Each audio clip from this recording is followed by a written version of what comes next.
আর এদিকে শুনানি শেষের আগেই 50,000 নাম বাদের সুপারিশ করা হয়েছে, এমনটাই খবর কমিশন সূত্রে।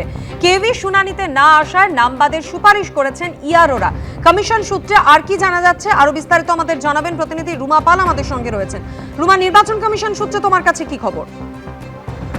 দেখো, জানি রাখি যে শুনানি একদম শেষ পর্যায়ে পৌঁছে গেছে। সেক্ষেত্রে কিন্তু এখনো পর্যন্ত যা খবর, ইআরওরা কিন্তু 50,000 ভোটারের নাম বাদ দেওয়ার কথা বলেছে। কারণ দেখা যাচ্ছে এরা হচ্ছে তাদের খোঁজ পাওয়া যায়নি, বা তারা দেখা গেছে শুনানিতে অংশগ্রহণ করেনি। নো ম্যাপিং এর ক্ষেত্রে কিন্তু 10% বেশি ভোটারই কিন্তু আসেননি, এবং তথ্য যাচাই করার পর দেখা গেছে যারা ম্যাপড ভোটার তারাও কিন্তু আসেননি, এরকম ধরনের সংখ্যা রয়েছে। সেক্ষেত্রে কিন্তু এই সংখ্যাটা এখনো পর্যন্ত 50,000। অবশ্যই কালকে যেহেতু শুনানি শেষ হচ্ছে এমনটাই জানা যাচ্ছে, সেক্ষেত্রে জানিয়ে রাখি যে আর কতটা হবে সেটা অবশ্যই কমিশন পরবর্তীতে জানাবে। তবে অন্যদিকে জানিয়ে রাখি, এফআরআরও থেকে যে সমস্ত তালিকা আসছে যেখানে দেখা যাচ্ছে যে ভোটার এখানকার কিন্তু তারা কিন্তু আসলে বাংলাদেশের নাগরিক, সেরকমও কিন্তু কিছু তথ্য পাওয়া গেছে, এবং প্রতিনিয়ত সেই তথ্য যেটা আসছে তাদেরকে ভোটার লিস্ট থেকে নাম বাদের কথা বলা হচ্ছে। এরকম সংখ্যা এখনো পর্যন্ত 3,000-এর মতো ছাড়িয়েছে।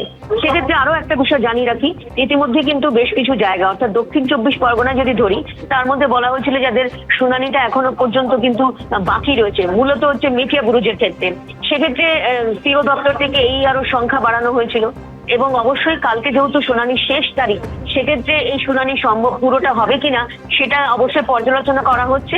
তার সঙ্গে এটাও ঠিক যে কোনো কোনো জায়গা থেকে যখন রিকোয়েস্ট আসছে, অনুরোধ আসছে, যেমন কাশিনার ক্ষেত্র কিন্তু এসেছিল, সেক্ষেত্রে এই আরোদের সংখ্যা কিন্তু বাড়ানো হয়েছে, এমনটাই জানিয়েছে সিও দপ্তর। অর্থাৎ আর বিকেল পর্যন্ত জানা যাবে যে কালকে যেহেতু শুনানি শেষ হচ্ছে, সেক্ষেত্রে কোনো জায়গায় যদি শুনানির ক্ষেত্রে আরো সময় চাওয়া হয়, তাদের সেই সময় বাড়ানো হবে কিনা সেটাকে আর পরবর্তীতে আজকে জানা যাবে।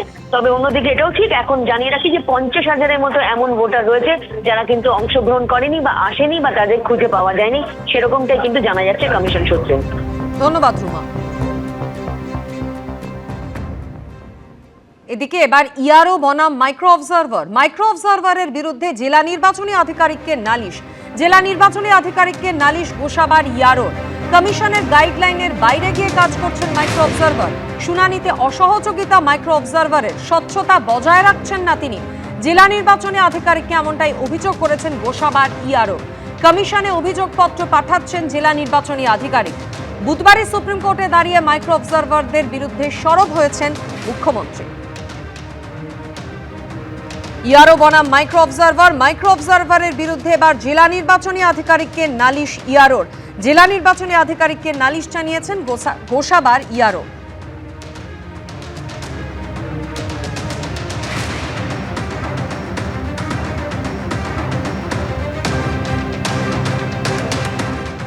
চোখ রাখবো পরের খবরে। গোলপার্ক লাগোয়া কাঁকুলিয়া রোডে বেপরোয়া দুষ্কৃতী তাণ্ডবের ঘটনার পর 5 দিন পেরিয়ে গিয়েছে, কিন্তু এখনো 2 মূল অভিযুক্ত অধরা। মূল অভিযুক্ত সোনা পাপ্পু এবং বাপি হালদার এখনো পুলিশের নাগালের বাইরে। এই অশান্তির ঘটনায় এখনো পর্যন্ত 20 জনকে পুলিশ গ্রেফতার করেছে। এর আগে 19 জন এবং আরও এক অভিযুক্তকে গ্রেফতার করেছে পুলিশ। ধৃত শম্ভু শিকারী ওরফে পটলা লেক থানা এলাকার বাসিন্দা। কিন্তু প্রশ্ন উঠছে যে এই ঘটনার পর 5 দিন পেরিয়ে গিয়েছে, এখনো 2 মূল অভিযুক্ত সোনা পাপ্পু এবং বাপি হালদার, তাদের কেন নাগাল পাচ্ছে না পুলিশ? গোলপার্কের কাছে কাঁকুলিয়া রোডে বেপরোয়া দুষ্কৃতী তাণ্ডবের ঘটনা ঘটেছিল, যে ঘটনায় আহত হয়েছিলেন বেশ কয়েকজন। সেই ঘটনায় আরও একজন অভিযুক্তকে গ্রেফতার করেছে পুলিশ, অর্থাৎ এই ঘটনায় ধৃতের সংখ্যা বেড়ে দাঁড়িয়েছে 20। ধৃত শম্ভু শিকারী ওরফে পটলা লেক থানা এলাকার বাসিন্দা। কিন্তু প্রশ্ন উঠছে যে এই দুষ্কৃতী তাণ্ডবের পর 5 দিন পেরিয়ে যাওয়ার পরও 2 মূল অভিযুক্ত সোনা পাপ্পু এবং বাপি হালদার, তারা কেন এখনো অধরা? তাদের কেন এখনো কোনো খোঁজ পাওয়া যাচ্ছে না? সোনা পাপ্পুকে ফেসবুক লাইভেও দেখা গিয়েছিল, অথচ তাদের কোনো খোঁজ পাওয়া যাচ্ছে না বলেই পুলিশ সূত্রে খবর।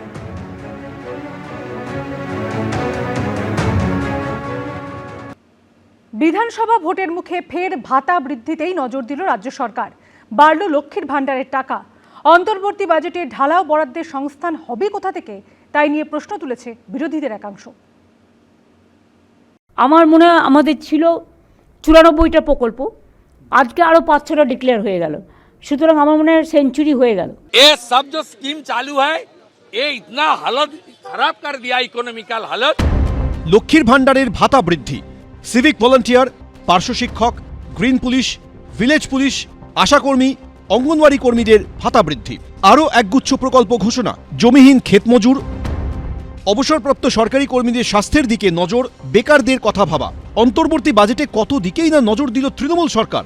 অন্তর্বর্তী বাজেটে ছত্রে ছত্রে জনমোহিনী ছাপ। কিন্তু বিরোধীদের প্রশ্ন হলো, এত টাকা আসবে কোথা থেকে?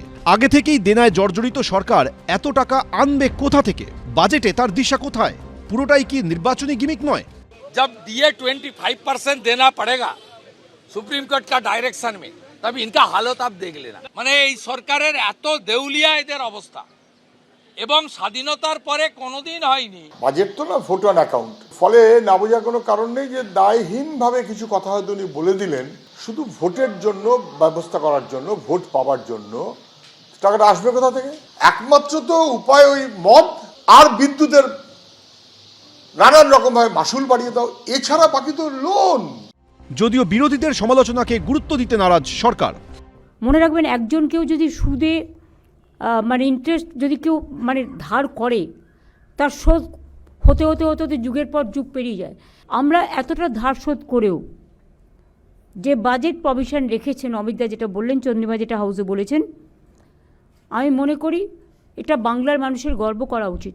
বাজেট অ্যালোকেশন এটা একটা রেকর্ডে পৌঁছে গেছে, 4 লক্ষ কোটির বেশি is the size of the budget. 4 lakh crore ছিল কত? 84,803 2010-11। Today we have reached this 5 times jump.